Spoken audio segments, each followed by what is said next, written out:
dadka inta badan leh YouTube channelka waxay ka caawdaan subscribe yari iyo views yari ayagoo channelkooda soo geliya video tira badan aan ku weydiiyay ma jeceshay inaad ka gudubtid marxaladaasi hadday jawaabtaadu waxaa tahay videogan adigaan kuu duubay daabasho wacan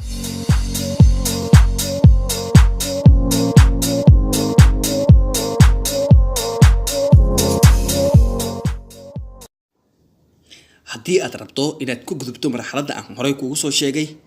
samee 4 qodob ee muhiimka ah kow videoga aad YouTube channelkaaga soo gelinayso ha noqdo mid quality-kiisa sareeya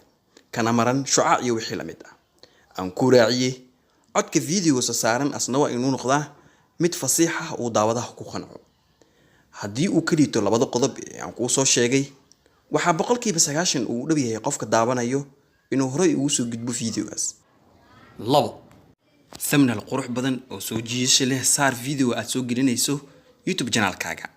inta badan dadka ku cusub YouTube channelka ma yaqaanin thumbnail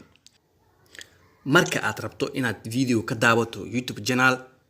waxaad arkaysaa video fara badan kuwa oo ka soo horeeyo sawir qurux badan kuwa ayaa loo yaqaanaa thumbnail ogow markaad horey u gashay videoga dib dambe u arkay maysid thumbnailka saddex tag ku samee video aad soo geliso YouTube channelkaaga inta badan dadka ku cusub ma yaqaanin micnaha ama ma fahansana micnaha taggiska marka aad YouTube ka soo gasho aad ku qorto sida loo sameeyo thumbnail waxa ku muuqanaya listiyo far badan saad ugu minaqato listigan ku samee taggis afar ka codso dadka inay ku saaraan subscribe ayna furtaan calaamada gambaleelka ah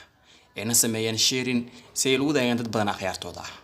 waxaan rajaynayaa haddii aad sameyso 4 qodob in 100% isbedel weyn oo ku imaan karayo habsam u socodka YouTube channelkaaga haddii aad taqaanid akhyaar YouTube channel cusub leh la wadaag videogan haddii aad cusub tahay nagu soo biir inta wixii ku horay isi faraxsanaada